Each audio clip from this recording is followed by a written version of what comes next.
Assalamualaikum warahmatullahi wabarakatuh. Perkenalkan, nama saya Tabina Galuh Anissa Fitri dengan NIU 513926. Di sini saya akan menjelaskan tentang sistem pencernaan dan juga sistem ekskresi pada moluska. Sistem pencernaan moluska secara umum adalah seperti ilustrasi tersebut. Sistem pencernaan moluska terdiri dari foregut yang meliputi rongga bukal, rahang, kelenjar ludah atau salivary, dan kerongkongan atau esofagus. Lalu ada midgut yang meliputi lambung, style sac, kelenjar pencernaan, dan gastric cecum.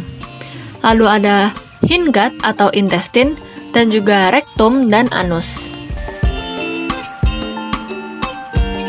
Moluska memiliki beberapa kebiasaan makan, antara lain 1. Microphagus, feeding on biofilms atau memakan mikroorganisme pada biofilm. Lalu ada particle feeding atau memilah partikel yang akan dimakan. Lalu scraping hard surface atau menggores mengikis makanan dari permukaan keras. Ada omnivorous feeding atau makan berbagai jenis makanan. Ada herbivorous feeding yaitu hanya memakan tumbuhan. Ada fungal feeding atau mengonsumsi jamur. Dan juga carnivorous feeding atau memakan daging hewan.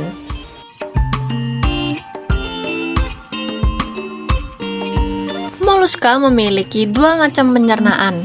Yang pertama adalah pencernaan ekstraseluler, yaitu enzim memecah makanan di dalam gut sehingga memungkinkan penyerapan oleh gut epithelium dan sel-sel pencernaan di kelenjar pencernaan.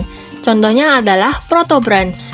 Lalu ada pencernaan intraseluler, yaitu partikel makanan dan metabolit dipinositosis oleh sel-sel pencernaan dalam kelenjar pencernaan dan diterna di dalam sel-sel tersebut. Beberapa pencernaan intraseluler juga dapat terjadi di dalam usus belakang pada beberapa bivalvia. Contohnya adalah autobranch. Seperti halnya organisme lain, moluska juga memiliki enzim pencernaan pada organ pencernaannya. Yang pertama ada esterase untuk pencernaan lipid, lalu ada asid dan alkalin fosfat untuk pencerapan dan fagositosis bahan dari perut, lalu ada endopeptidase seperti trypsin untuk memecah protein, lalu ada karbohidrase yaitu enzim pemecah karbohidrat, contohnya amilase, glukosidase, galaktosidase, maltase, kitinase, dan juga selulase.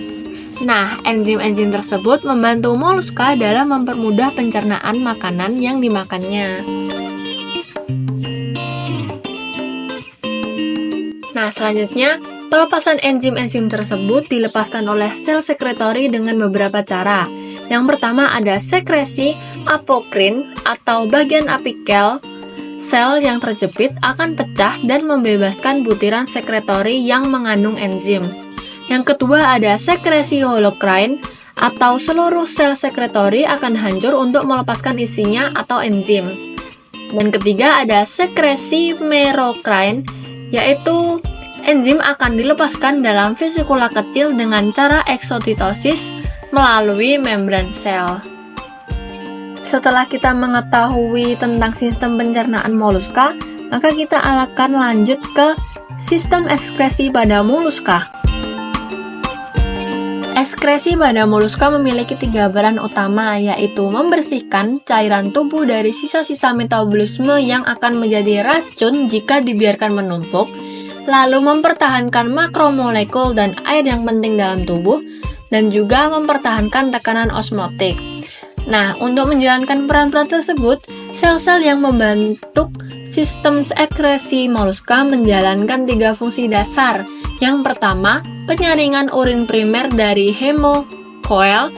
Yang kedua ada pengangkutan produk limbah dari hemolimfa ke dalam urin. Yang ketiga ada reabsorpsi metabolit yang berguna seperti air dari urin. Nah, yang selanjutnya adalah metabolisme nitrogen. Metabolisme nitrogen ini dimulai dari metabolisme protein yang akan menghasilkan limbah sulfur dan juga nitrogen. Sulfur diekskresikan dengan mudah dalam bentuk sulfur dioksida, sementara nitrogen biasanya diubah menjadi amonia dan kemudian menjadi urea atau asam urat. Sebagian besar hewan mengeluarkan nitrogen sebagai limbah yang berbentuk amonia, asam urat, atau urea. Organ ekskresi pada moluska dibagi menjadi dua, yaitu epitel dan juga mesodermal.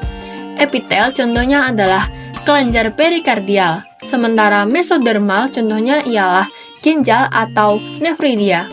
Filtrat atau urin primer terakumulasi dalam rongga perikardial dan mengalir melalui saluran renoperikardial ke dalam ginjal, di mana reabsorpsi seperti air dan glukosa terjadi. Dan sekresi dari sel-sel ginjal ditambahkan untuk membentuk urin akhir.